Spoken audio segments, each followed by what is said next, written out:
Okay, so thanks very much for the invitation, and thanks to the organisers for organising this excellent conference.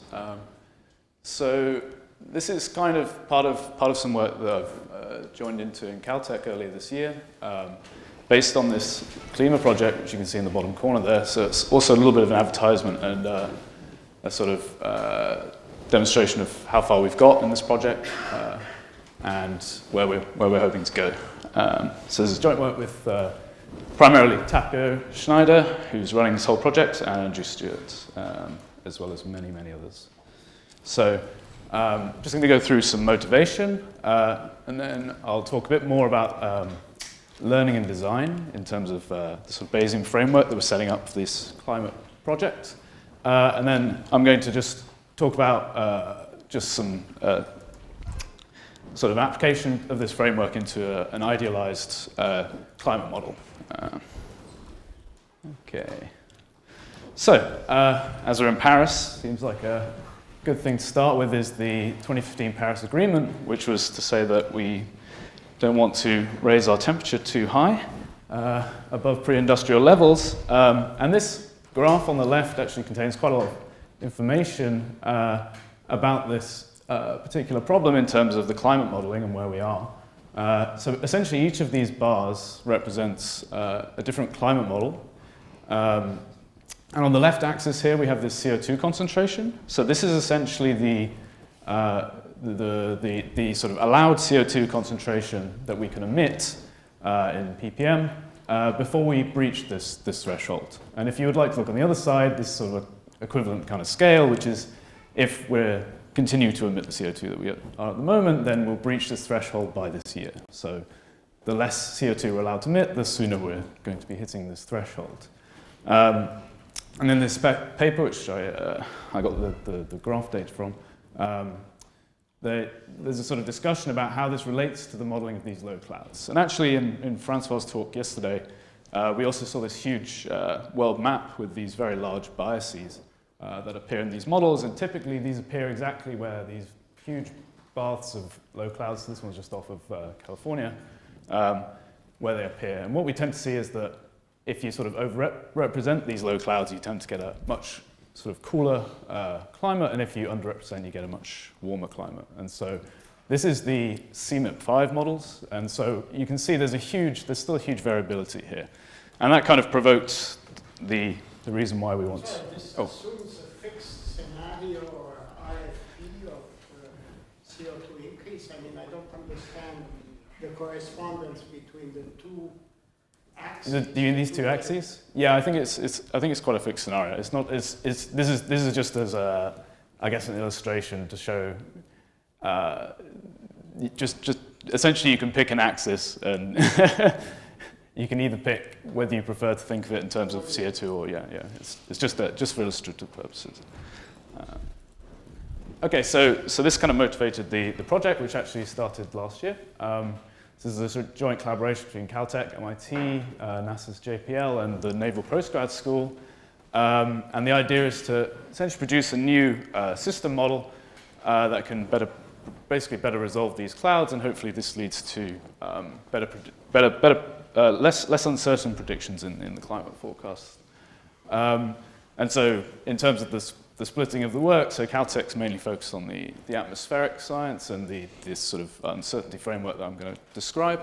And then MIT are doing the oceans, and the MPS are working on the sort of dynamical core and numerical schemes behind this, and JPL are working on sort of land modeling and things to that effect, and there's more to be done. As I said, so the idea is to sort of better resolve clouds, especially regarding to what I'm going to be speaking about in a moment. But we also incorporate this uncertainty quantification machine learning framework, and eventually we'll go towards data assimilation. Although I'll put this as more of an aspiration in the current stage, because this only started. I think it was its 1-year birthday last month. And so we want to include satellite data and high-resolution simulations, this model. And the final thing is we're writing everything in Julia, from the dynamical core all the way up to the statistics framework that we're writing at the moment. So hopefully this unified framework will help the code development along the way as well. Okay. So from the point of view of this talk, what I'd like to discuss is a framework for looking at this kind of setup where we have the GCM, which is our circulation model. So this is essentially our climate model. We've seen a few different pictures of the Earth today and yesterday, which look similar, and essentially there's this very large grid box size. And so the sort of philosophy behind this is to, we're getting to the point now where we can resolve this sort of large eddy simulation, this sort of high resolution, which is down to sort of meter scales, and we can resolve these in very large boxes. And so the idea is, can we embed this in a kind of column within our climate model to help learn about these unresolved processes that you can't resolve on these sort of scales, in particular to do with convection, at least from the purposes of this talk. Okay, so this is the sort of picture to have in mind as I run through. Okay, so again, this is the sort of picture that we had. So the one direction that I'm going to have about just one slide on talking about, because it's also a very interesting problem, is sort of the learning problem, which is learning about the uncertainty in our, say, model parameters, and learning about the sensitivities in the model from data. And then the converse problem, or the sort of completion of this cycle, is this design process, which is using the known sensitivities about this model to then infer a better collection of data. And again, the thing to have in mind, which perhaps naturally comes up here, is if we can embed these high-resolution simulations to learn about parameters, where in the world should we embed these things? And so this is kind of what we're trying to use as this design framework to basically say, where should we embed high-resolution simulations to get the most out of them? Okay. So as I said, we're not yet in an online kind of framework, so we're not yet really talking about data assimilation, but we can formulate this in a Bayesian inverse problem setting. So we have a set of parameters with just some given prior data, prior distribution. So this isn't informed by the data. And then we have this forward map. So I call this GL because I'm going to be talking about high resolution simulations. So this GL is technically low resolution is what we're going to be thinking of. And what this is going to be is, it's essentially the kind of objective data that we care about to learn about parameters. So when I talk about GL, what you should think of is, from the point of view of climate, we're going to be thinking of time average data and other types of average, so both in time and also in space. But essentially, it's going to be data that's to learn about our parameters. So we run a climate model for a certain period of time. We take time averages of this data, and this has already been essentially reduced in dimension. Okay, so this is not the state. Okay, this is a forward map. And we have some noise, which actually appears naturally, because when we think about time averaging, this is actually going to be a fixed time average over some period of time. And so you actually end up having, from central limit theorems, you end up having this noise appearing anyway. So we're going to formulate our problem like this. And then the learning objective, this is the learning slide. So the learning objective, as we've seen a few times now, is to generate a posterior given some data given by this relationship. So we have a data-informed distribution. Now, it's all well and good writing this down, but we're in the real world, so, or at least a model of the real world, and so we're actually going to, this isn't what we can really do, and so in reality, we have to come up with a framework in order to perform this, because there's several things about GL which we don't have. So for a start is to do this kind of sampling, we need hundreds of thousands or a million or whatever samples of GL. So we're not going to be able to get that from the climate model. So we've kind of restricted ourselves in this project to having maybe 1,000 evaluations of G. Okay? So we have 1,000 runs of our climate model to work with. Also, because of the time averaging and things, this can make our objective functionals noisy. So again, you can't just directly sample these because there's many local minima. And we also are going to assume that we kind of don't have access to derivatives and things like this, because often these climate models involve lots of switches and various other problematic things there. So we're going to assume, at least a priori, that we don't have access to these.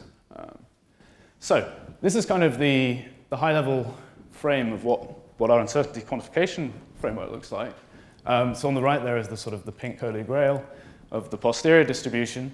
And ideally, we'd like to sample this GL, but as I've said, you can't do this. So the idea is to train an emulator. And once we train the emulator, we can then sample the emulator, and the emulator is very cheap. And so this then becomes feasible. So then you say, okay, how do you train the emulator? Well, I'm not actually going to describe it much in this talk, but let's just say that we have a method, which is, actually, I might as well just, yeah. We have a method of essentially generating these input-output pairs, which are going to be I said we have about 1,000 of these. So what we want to do is we want to find a way of generating maybe 1,000 of the inputs and the outputs so that this is possible to be emulated. The way this is actually done is using a kind of ensemble-based optimizer, which is ensemble Kalman inversion, or an ensemble Kalman sampler, which is also being developed. And this essentially finds, should we say, optimal parameters. So it will find your sort of, if you had some initial true values of theta or whatever, you could find the best approximation, and it generates samples along the way in a similar way to the ensemble Kalman filter. And then we use this as training for our emulator. Okay, so this is the sort of learning step. So this is the branch from the data to the model.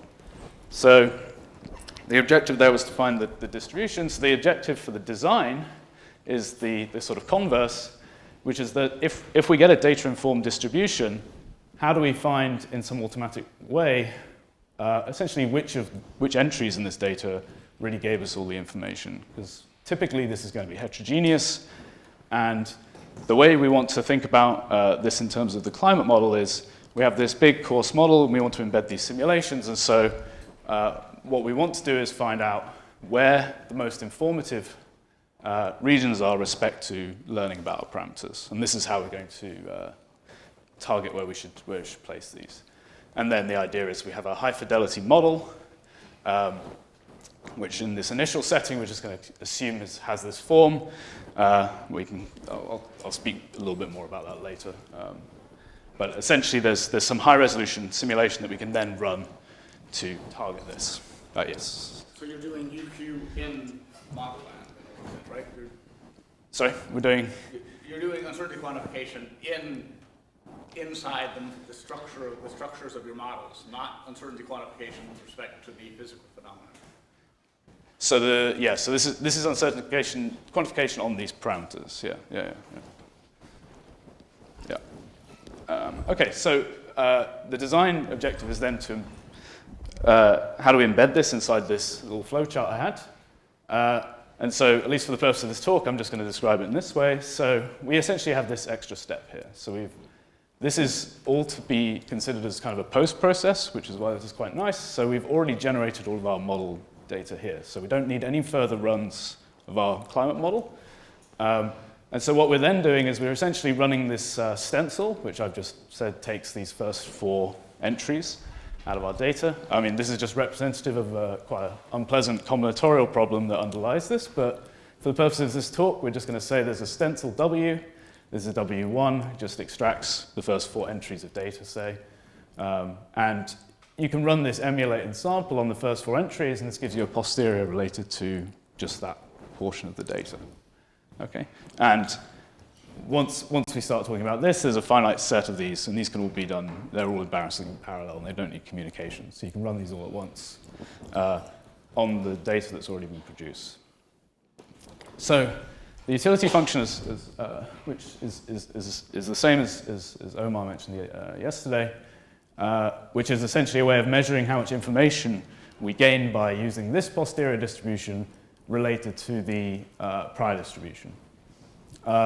And as already described yesterday, this is given in this sort of information entropy form, and it requires this rather horrible double integral, which is completely intractable for this problem. But just for now, until I go into the GCM, I'll just leave it like this, but we don't actually use this in practice. But the idea is you can then just take because this is finite design, so you can then just take your most informative design based on this utility function. Okay, and then once you're in that area, you can then obtain a posterior distribution depending on just that section of data. So we had this stencil, we've picked our best stencil, and we then produce data at just those 4 entries of data, and we can get a posterior distribution. Yeah. So we've included design into our uncertainty quantification framework that allows us to efficiently sample. We've shown that you can find the most informative, hiding the combinatorial problem underneath, and you can produce high fidelity data at this sort of optimal region here. So this is kind of mimicking our ideas that you can embed this large eddy simulation, for example, within your global climate model. So the last few minutes, I'll just talk about how we've actually put this into a model. So we have a very idealized climate model. I can't actually see them, but hopefully you can see down there, there's this O'Gorman and Schneider paper in 2008 that goes through all of the actual details of the creation of this model. But it's an aquaplanet model, so there's a 1 meter ocean over the entire surface of the planet. I've just discretized this in a very coarse discretization, which has 32 latitudes. We've got continuity and momentum equations for the fluids, and there's a moisture and temperature equation. And these are closed off by these parameterization schemes. So the closure for the moisture and temperature equation is really the sort of thing that we care about when we're talking about parameterizations and what we want to learn. And so in our case, we care about the moist convection. So this is one of these closures. We're taking a simple quasi-equilibrium scheme, which basically says that you have some reference profile for your humidity and your temperature. This has a parameter alpha. And you relax to this profile with a parameter tau. So we only have 2 parameters here. And just a couple of nice things that we have from this climate model is this produces stationary statistics, and it's zonally symmetric. So it means that we can have, the statistics are essentially homogeneous around the globe. This is why I've only noted latitudes here, is we only really care about latitudes when we talk about spatial differences. Obviously in the real model, that's not going to be true. Okay, so some priors. So the parameters we care about, these 2 parameters appearing in this moist convection scheme. So one is essentially a relative humidity type parameter. So we actually know it has to be between 0 and 1 just by the way it's constructed. So this is a prior for this, and this one we need to be positive. We know it's on the order of, say, hours. So this time scale we've just taken a few hours standard deviation. We use log norm to keep it positive. So the forward map, in this is what I was sort of saying about earlier, so it's time averages. And we have three pieces of data at every latitude. We take the relative humidity, so this should help learn about alpha. And this T0 is essentially the time average over some time T0. Precipitation, and we also have this, essentially as a kind of probability, your precipitation goes into some 90th percentile. It helps to constrain the town. These are obviously, these are sort of provided by climate scientists, so we do want a better way of coming up with these things in a more automatic fashion as well, in the nature of trying to make things less biased. And the reason why we have these time averages is because we really aren't interested in the states, okay? We really just want to have long-term statistics. And so if we didn't have these time averages, then this GL here would also depend very strongly on the initial condition. And so these T0s are kind of taken to be long enough time averages such that you've forgotten at least most of the information from your initial condition.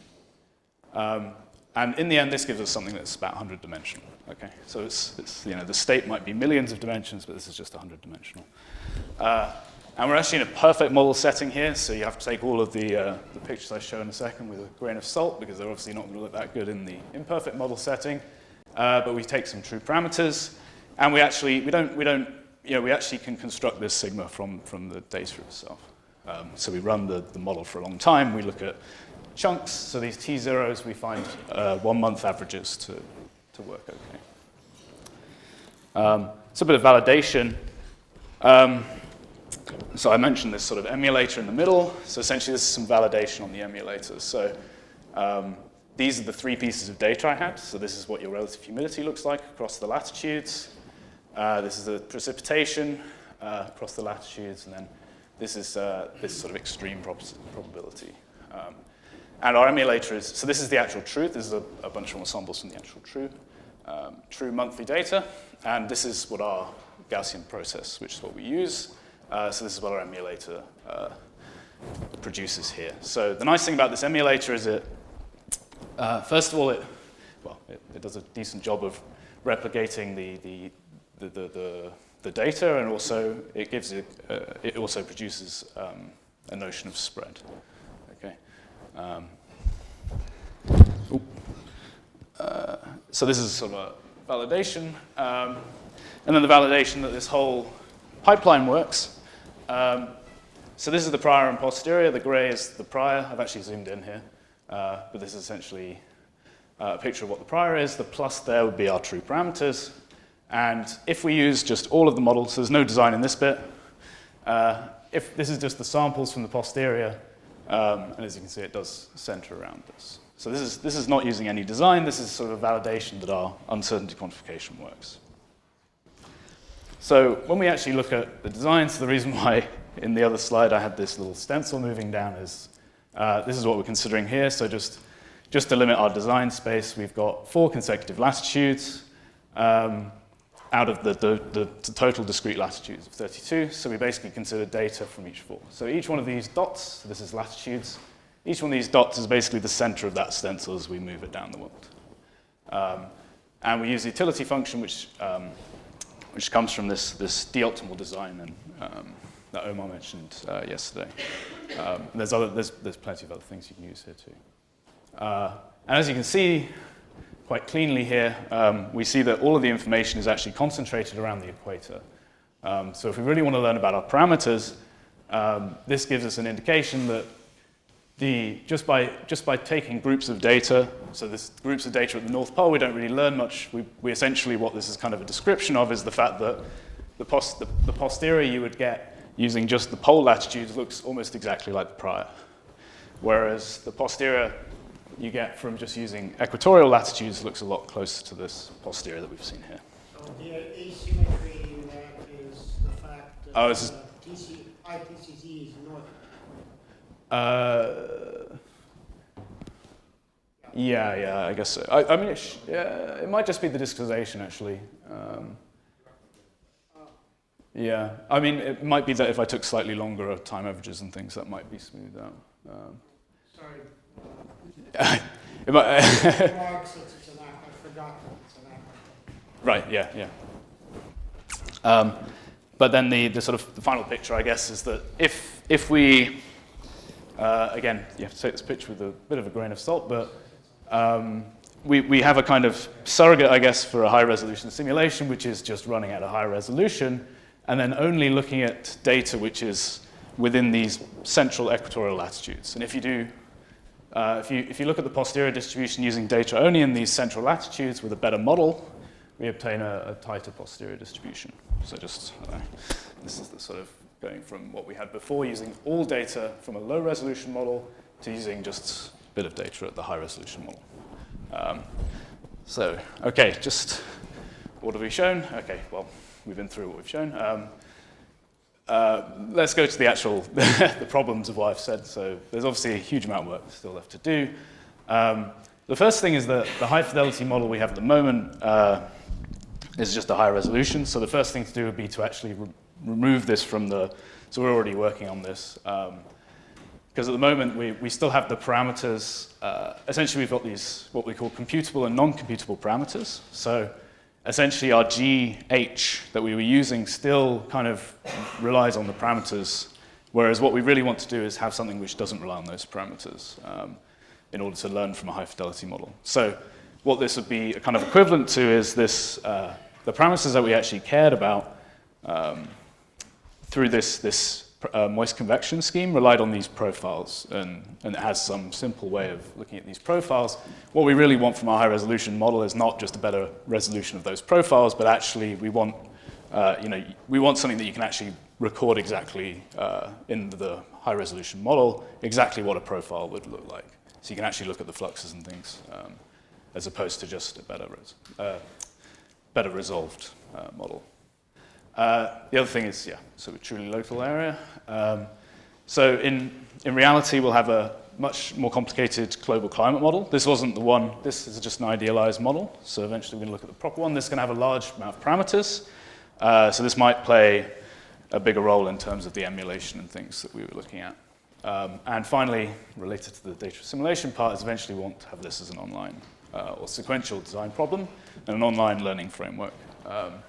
But we're not quite there. Anyway, I shall finish up. So thank you very much. Here's some references.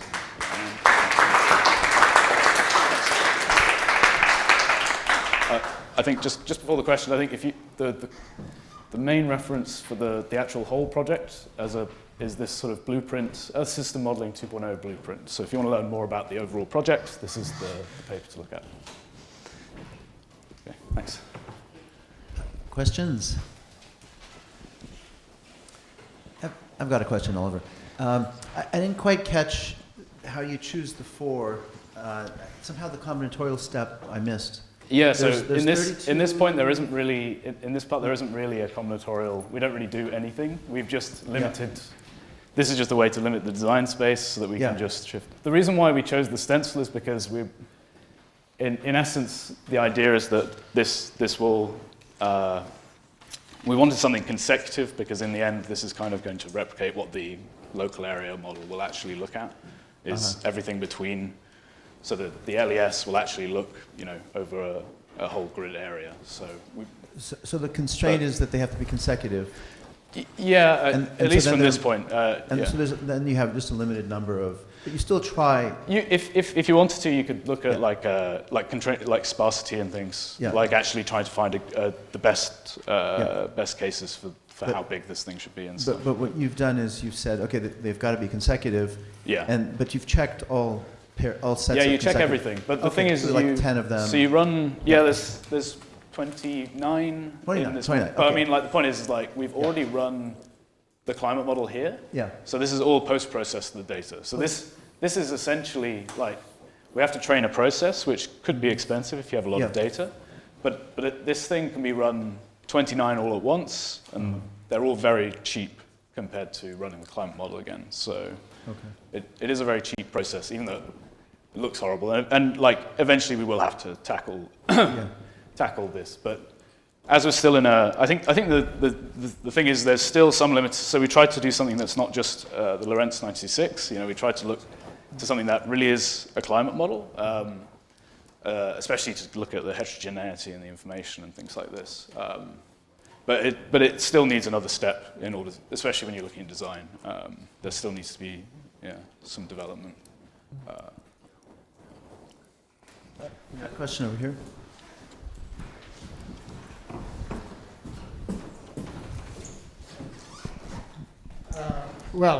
Very nice. Actually, just a comment.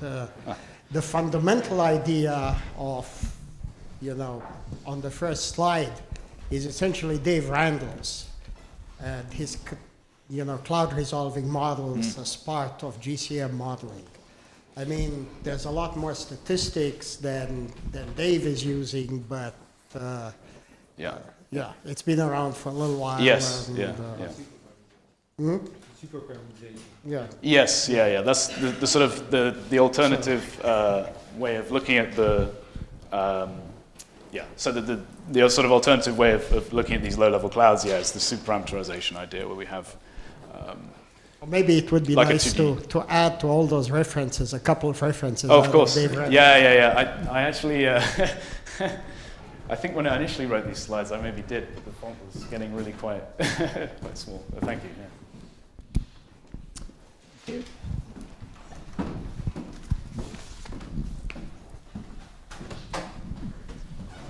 Thank you. So you mentioned somewhere that you have a priori some a priori hypotheses in your model. Yeah. One is the some latitudinally averaged relative humidity, expectation for precipitation, and so on and so forth. Yeah. And you say that you get this from climatologists, right? Yes. So I'm wondering how much is it always how sure are these data? Because an aquaplanet is not something we have observed yet, for example. So it's a model, model itself.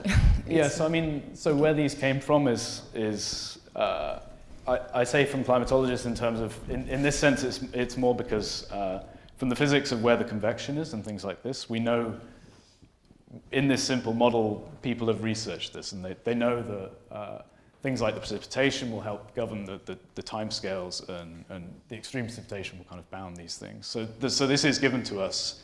The point is we do want a more automated procedure to do this. And actually, design frameworks is something that you can also use, because at the moment I've been talking about spatial locations being the way we pick the design, but your design could just be which data types you look at, and you could look at different data types and see which data types are really informing the information about your parameters. So there is some scope for some more automated selection of data and that type of design.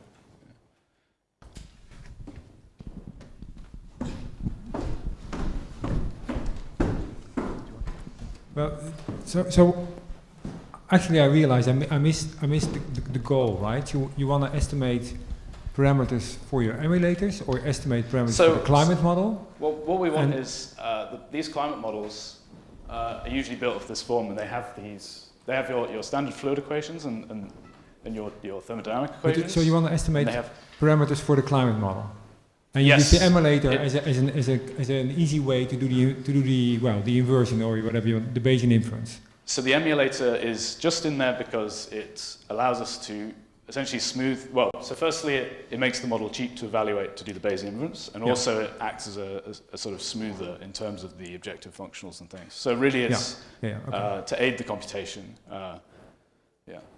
It's not.